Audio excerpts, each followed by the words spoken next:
અંકલેશ્વર હસ્તી તળાવ પાસે ચાલુ બાઇક ખાડામાં પટકાતા બાઇક પાછળ બેઠેલ મહિલા પટકાઈ હતી। ગાયત્રી મંદિર પાસે આવેલ હસ્તી તળાવ રોડ પર અકસ્માત સર્જાયો હતો। દંપતી બાળક સાથે ચૌટા નાકા તરફ આવી રહ્યો હતો। અકસ્માતને પગલે મહિલાને ગંભીર ઇજા સાથે મહિલાને 108ની મદદથી તાત્કાલિક ધોરણે ખાનગી હોસ્પિટલમાં ખસેડવામાં આવી હતી।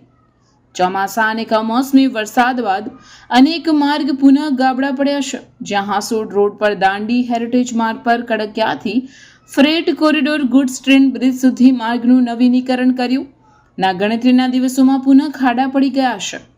ત્યાં ગડખોલ ટી બ્રિજથી અંકલેશ્વર શહેરમાં આવતા માર્ગ પર અસંખ્ય ગાબડા પડ્યા છે। જે ખાડાને લઈ ગત રાત્રિના હસ્તી તળાવ પાસે એક બાઇક સવાર દંપતી બાળક સાથે અંકલેશ્વર શહેરમાં આવી રહ્યું હતું।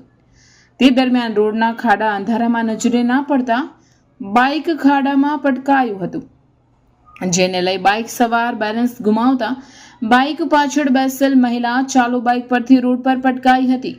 રોડ પર પટકાતા મહિલાને ગંભીર ઈજા પહોંચી હતી। જે અકસ્માત જોતા સ્થાનિક લોકો દોડી આવ્યા હતા અને ઈજાગ્રસ્ત મહિલાને 108ની મદદથી સારવાર અર્થે ખસેડી હતી। ખાડાને લઈ અકસ્માત સર્જાતા સ્થાનિક લોકોમાં રોષ ફેલાયો હતો।